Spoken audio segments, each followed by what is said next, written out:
করবো কাঁচা ইলিশ দিয়ে নারকেলের দুধ দিয়ে একটা দারুণ সুস্বাদু রেসিপি। তা চলো শুরু থেকে শেষ অবধি দেখতে থাকো। প্রথমেই লবণ দিয়ে দেবো, হলুদ অ্যাড করলাম, সামান্য শুকনো লঙ্কা, টক দই দেবো 1 চামচের মতো,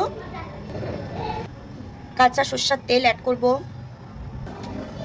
সবকটাকে না খুব ভালো করে মেখে রেখে দেবো 10 থেকে 15 মিনিট। দেখো এখানে নারকেল নিয়ে দিয়েছি, এবার নারকেলের দুধটাকে চেপে চেপে প্রেস করে দেবো। দেখো নারকেলের দুধটাকে এরকম চেপে চেপে দিতে হবে, দেখতে পাচ্ছ চেপে চেপে দিচ্ছি। দেখো মেখে রেখে দেবো 5 মিনিট। তো এবারে একটা মশলা করবো, দেখতে থাকো।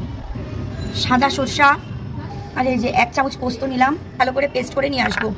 এবারে এই যে 8-10টা কাঁচা লঙ্কা নিয়েছি, 8-10টা কাঁচা লঙ্কা থেকে বেশ ভালো করে পেস্ট করে নিয়ে আসছি। এই যে দেখতে পাচ্ছ পেস্টটা করে নিচ্ছি, পেস্টটা ঢেলে দেবো।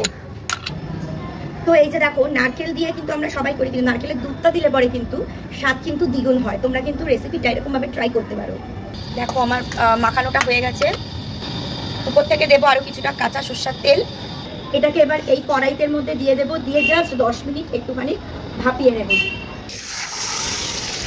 এই যে দিয়েছি কড়াইতে, এবারে জাস্ট 10 মিনিট এটাকে চাপা দিয়ে ভাপাবো। ঢাকা দিয়ে দিলাম, জাস্ট 10 মিনিট বাদে তোমাদের কাছে ফিরে আসছি। মিনিট হয়ে গেছে, 10 মিনিট বাদে এটাকে ঢাকনা তুলে দেখাচ্ছি।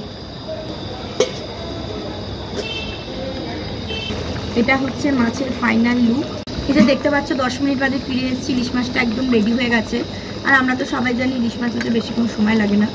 নারকেলের দুধটা দেওয়ার পর একটা ক্রিমি টেক্সচার আসে আর খেতে হয় 4 গুণ বেশি টেস্টি।